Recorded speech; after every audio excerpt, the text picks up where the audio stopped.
नहीं होना चाहिए, प्राइवेसी को वो वायलेट करता है और जो है सही इलीगल है। क्यों ऐसा सोचते हैं आप? नेशनल सिक्योरिटी के लिहाज से भी सोचते हैं?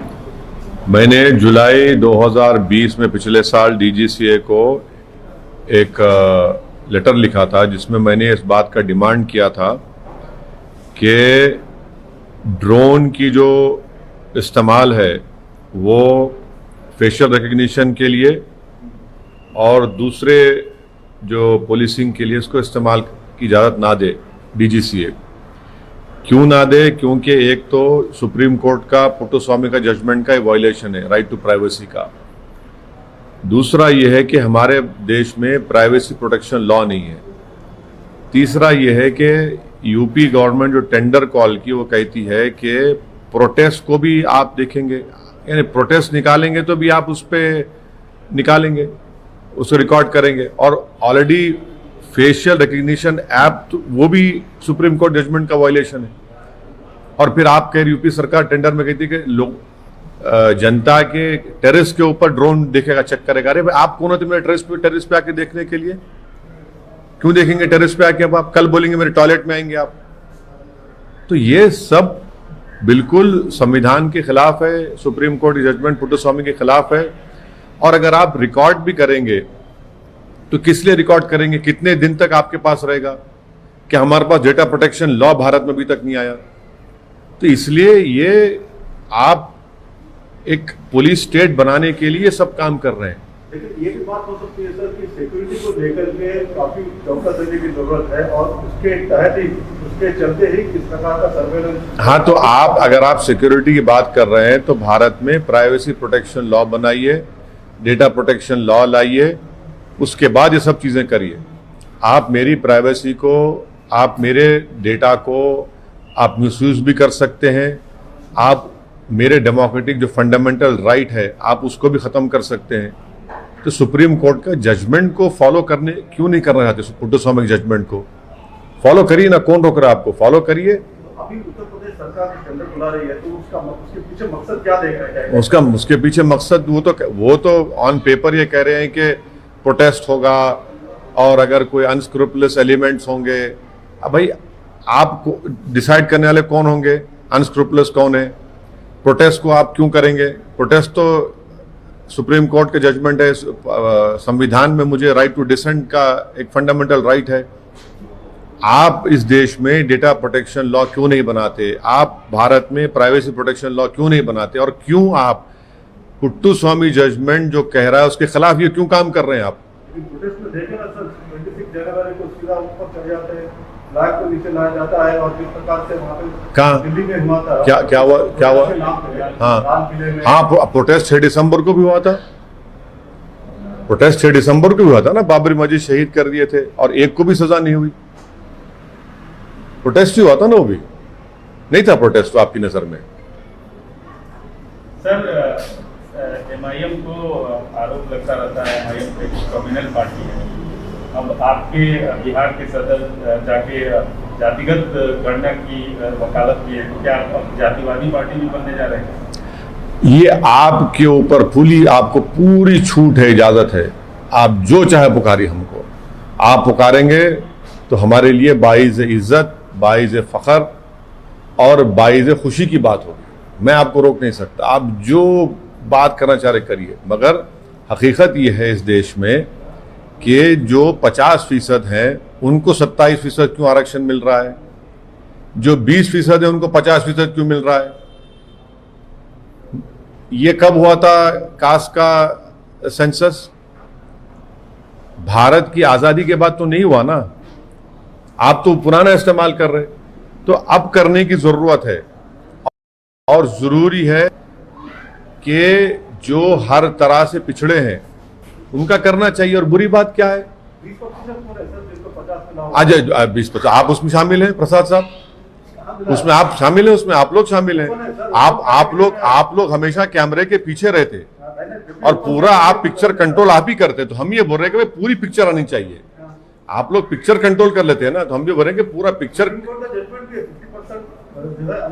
वो अलग बात है, वो अलग बात है। हम ये कह रहे हैं कि कास्ट सेंसस होना चाहिए, हाँ, ये हर पॉलिटिकल पार्टी कह रही है। और सुनिए, और मोदी जी अपने आप को ओबीसी लीडर कहते हैं, तो उनको हम पार्लियामेंट में भी मैंने कहा था कि मोदी जी जब प्यार किया तो डरना क्या। आप जो है 50% का ये जो सुप्रीम कोर्ट का है, आपको पार्लियामेंट को पावर है संविधान से, आप लॉ बनाइए और तोड़ जाइए 50% को। डरते क्यों है? आखिरी बात, ओबीसी का सब कैटेगराइजेशन होना जरूरी है। जो रोहिणी कमीशन बनाया गया है, मोदी जी उसकी रिपोर्ट भी जनता को नहीं देते। सब कैटेगराइजेशन जरूरी है। अगर कास्ट सेंसस होना चाहिए तो फिर आप सीए के लिए अगेंस्ट में क्यों खड़े हो सकते? कास्ट सेंसस के से सीए से क्या ताल्लुक मैडम? कास्ट तो रियलिटी है, और वो कास्ट का अपलिफ्टमेंट, कास्ट का एम्पावरमेंट, और कास्ट जो कास्ट है उनका कितना नंबर है वो तो मालूम होना चाहिए ना। अगर देश में मालूम नहीं होगा तो पॉलिसी कैसे बनाएंगे? अगर मैं बीमार हूं तो मर्स का तो मालूम होना पड़ेगा, तभी तो दवा लगेगी। तो वही हम कह रहे हैं कि आप कास्ट सेंसस कराइए, और कराने के बाद आपको हाल हकीकत मालूम हो जाएगा, कौन पिछड़ा है, कौन आगे है, कौन कितना दूर है, कौन कहां बैठा है। ये डरते क्यों है बीजेपी सरकार कास्ट सेंसस कराने के लिए? सर, अफगानिस्तान को लेकर आपने पहले भी कहा था कि तालिबान से बात करनी चाहिए, लेकिन हकीकत ये है कि भारत के लिए तालिबान बहुत ही जो है एक खराब बात है या फिर डेंजरस थिंग है। तो उनसे बात क्यों की जाए? और मौजूदा हालात में जिस प्रकार से अभी ऑल पार्टी मीटिंग भी बुलाई गई है, अब मुझे अभी तक मोदी सरकार की तरफ से ऑल पार्टी मीटिंग का इनविटेशन अभी तक नहीं मिला है। मुझे नहीं मालूम कि वो भिजाएंगे नहीं भिजाएंगे, क्योंकि जब चाइना हमारे भारत की टेरिटरी में जब घुस गया था, और आज भी घुस के बैठा हुआ है, जब प्रधानमंत्री ने ऑल पार्टी मीटिंग बुलाई ऑनलाइन, तो प्रधानमंत्री ने ऑनलाइन में भी हमको दावत नहीं दी, बुलाया नहीं। अब ये नहीं मालूम कि इस ऑल पार्टी मीटिंग में जो फॉरेन मिनिस्टर ब्रीफ करेंगे अफगानिस्तान के ऊपर, उसमें हमको बुलाएंगे नहीं बुलाएंगे। मगर हम तो आपके जरिए से प्रधानमंत्री से ये बोलना चाहेंगे कि हमको भी बुलाइए, हमको भी बुलाइए। चाय की जरूरत नहीं है, मगर हम सुनना चाह रहे हैं कि भारत सरकार की क्या पॉलिसी है अफगानिस्तान के ऊपर। क्योंकि मैंने पार्लियामेंट में 4 मरतबा पिछले 7.5-8 साल में इस मसले को बार बार उठाया है, और वो ऑन रिकॉर्ड पर है। हम ये पूछना चाह रहे हैं कि भाई आपकी पॉलिसी क्या है अफगानिस्तान के ऊपर। तो हम उम्मीद करते हैं कि government of India AIMIM party को भी इस ऑल पार्टी मीटिंग में इनवाइट करेगी। तालिबान को लेकर के आपका क्या रवैया है? अरे मैं आपसे कह रहा हूं ना भाई, सुनिए प्रसाद साहब, जैसे कि जैसे मोहम्मद है, ISI है, सभी लोग सक्रिय हो जाएंगे और अपने लिए काफी खतरनाक। प्रसाद साहब, आप तो मेरे मुंह के अल्फाज छीन लिए। यही तो हम सुनना चाह रहे प्रधानमंत्री से, यही तो मोदी सरकार को बोलना पड़ेगा कि बीजेपी की गवर्नमेंट भारत में है, उनकी पॉलिसी क्या है इसके ऊपर, वो बताए ना। वही नहीं पूछना चाह रहे। भारत का प्रधानमंत्री तो मैं नहीं हूं ना। ये सवाल आपका बहुत सही है, ये भारत के प्रधानमंत्री और उनके सरकार को इस सवाल का जवाब देना पड़ेगा। आपके सवाल बड़े बुनियादी हैं। नहीं, अरे भाई मैं प्रधानमंत्री तो मैं नहीं हूं ना।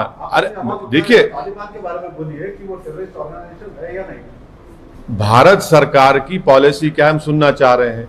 जहां तक तालिबान के लीडरशिप जो है, उसमें से जो टॉप 10 में से कई लोगों को यूनाइटेड नेशन ने अपने रेजोल्यूशन से उनको टेररिस्ट करार दिया है। अब उनको डिडेजिग्नेट करना पड़ेगा। तो भारत सरकार अगर आएगा तो करेगी नहीं करेगी, मेरा सवाल आपसे, क्योंकि आप मोदी सरकार की तर्जुमानी कर रहे हैं।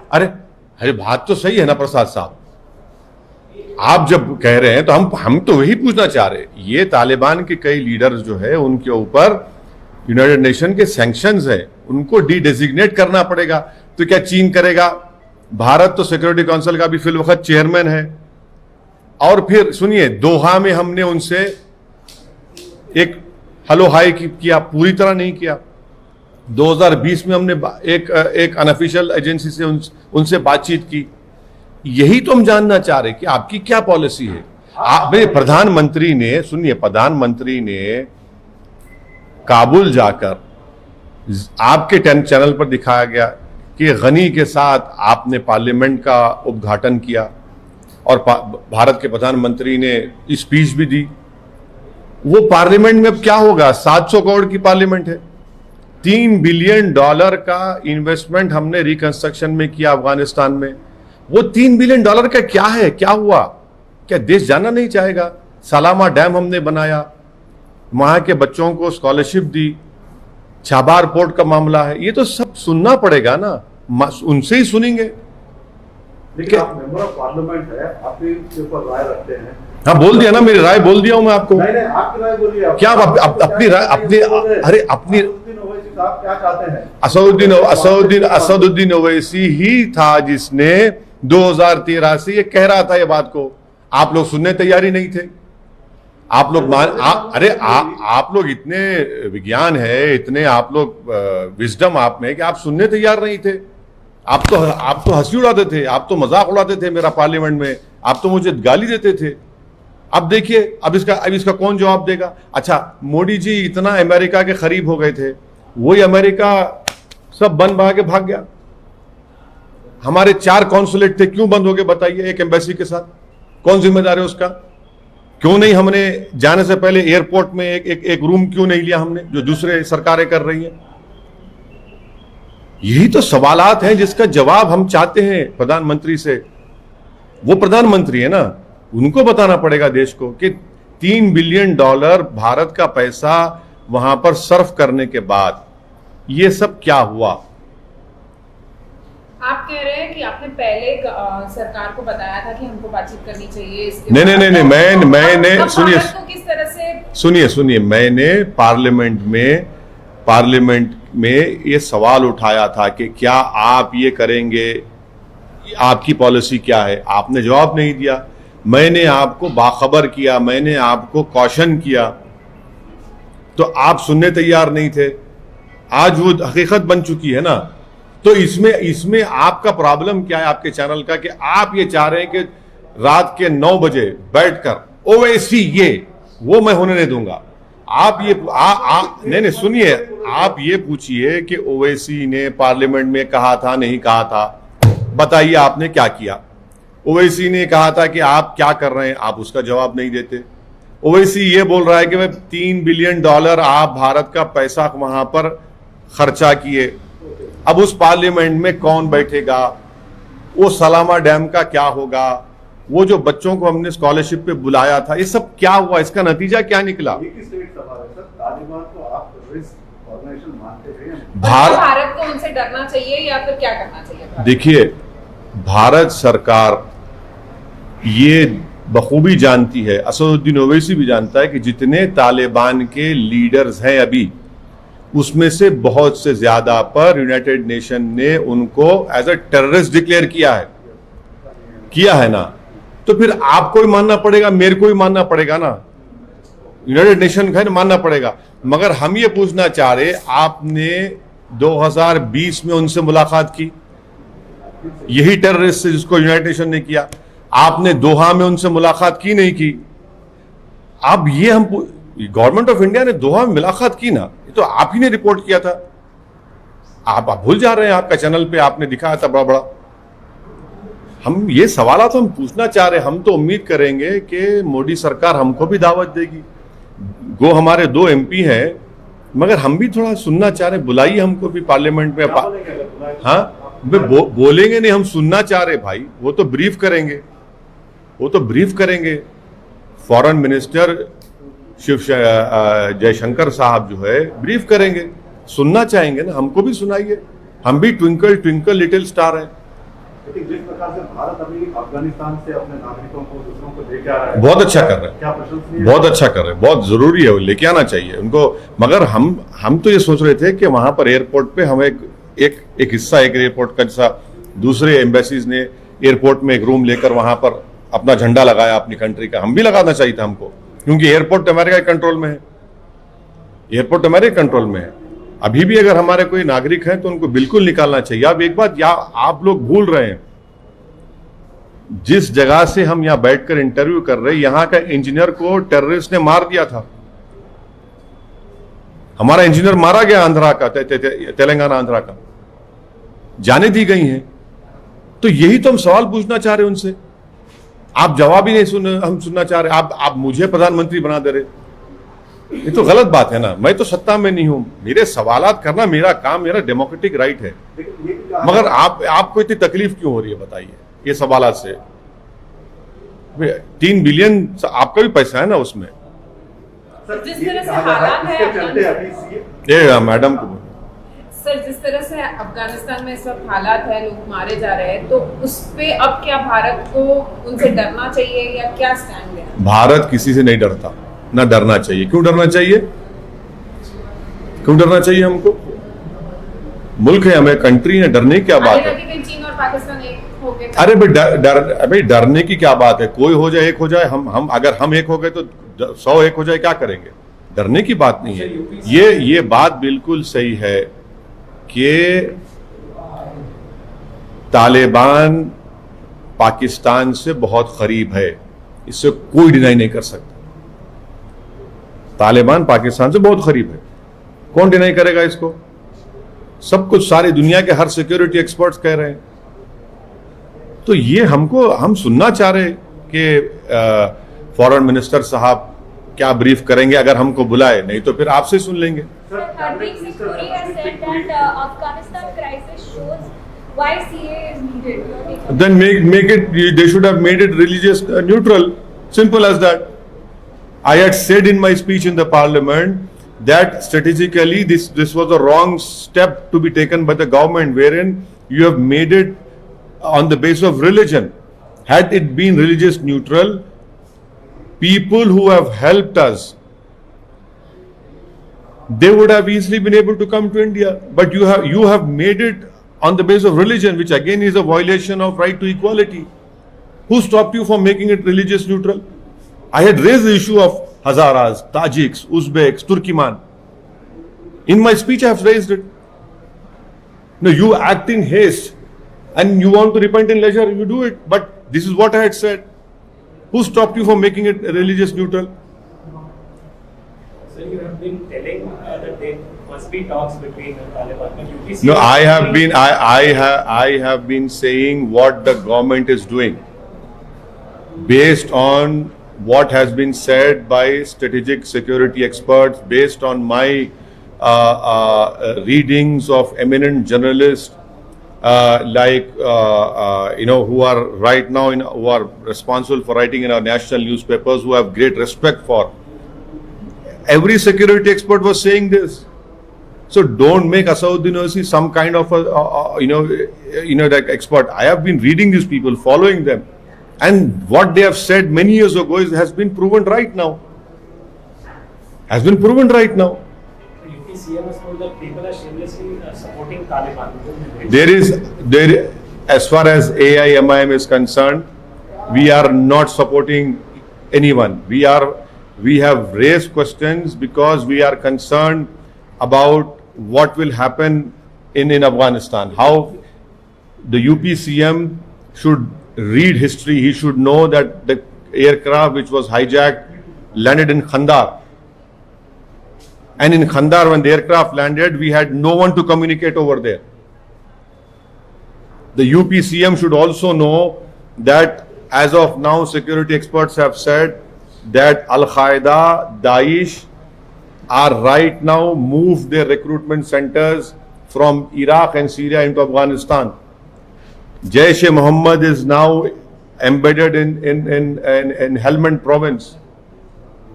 The UPCM should answer this question, that how is it that after spending $3 billion, what is the net result? He can use to communalize each and everything, but these are pertinent questions which either he fails to understand them, or he has no answer to the questions which I am posing. Sir Kalyan Singh ji के बारे में हाँ बहुत वहाँ पे roads उनके नाम पे उनके नाम पे अयोध्या में हाँ बहुत दिन से बीमार थे बेचारे, इंतकाल हो गया उनका। उनके नाम पे अयोध्या में राम मंदिर के रास्ते का रोड का नामकरण। अरे बहुत दिन से बीमार थे भाई, इंतकाल हो गया बेचारे, इंतकाल हो गया, बीमार थे ना बहुत दिन से। अच्छा वो नहीं पूछ रहे आप भारत के तिरंगे के बारे में? नहीं पूछेंगे? आपको भारत के तिरंगे से मोहब्बत नहीं है आप टीवी वालों को, चैनल वालों को? कहां गया राष्ट्रवाद आप लोगों का? तिरंगा के बारे में फिक्र नहीं है आपको? नहीं देखे आप लोग वही देखते हैं जो आपको आप दिखाना चाहते। हम वो देखते हैं जो आप नहीं देखते, जो देश को हम दिखाना चाहते। नहीं, हो गया अब आप नहीं देखे तो क्या करेंगे? आप देख लेते तो हमसे पूछते। रोड का नामकरण कल्याण सिंह, हाँ, रोड का नामकरण कल्याण सिंह के नाम पे हो रहा है। अरे भाई क्या क्या नाम बदल दिए। इलाहाबाद का नाम प्रयागराज करे। आप भी तो इलाहाबाद से आते हैं मेरे भाई। गंगा के पानी के ऊपर लाशें तीर रही थी। नाम बदलने से क्या किसी को ऑक्सीजन मिल गया? गंगा के किनारे लाशों पर कुत्ते खा रहे थे, नाम बदलने से कुछ हो गया? जलाने के लिए लकड़ी नहीं थी कोविड सेकेंड वेव में, तो नाम बदलने से नौकरी मिल गई। 37 लाख यूपी के अनएम्प्लॉयमेंट पोर्टल पे बेरोजगार नौजवान के नाम है और इनको नाम बदलने की फिक्र है। अरे नाम से ज्यादा काम करिए ना, गवर्नेंस करिए। महिलाओं पे जुल्म होते रहता है। सर, उत्तर प्रदेश पे आप अपने पत्ते नहीं खोल। हाँ? उत्तर प्रदेश का चुनाव सर पे है और आप अपने पत्ते अभी तक आपको हम बहुत सी बातें इन कॉन्फिडेंस में बता चुके हैं सर क्या और हमको उम्मीद है कि आप उसको अपने दिल में रखेंगे। सर तिरंगे के बारे में मालूम कर लिए सर? हाँ चलिए, थैंक यू। हो गया मालूम कर लेना। जन गण मन, चलिए।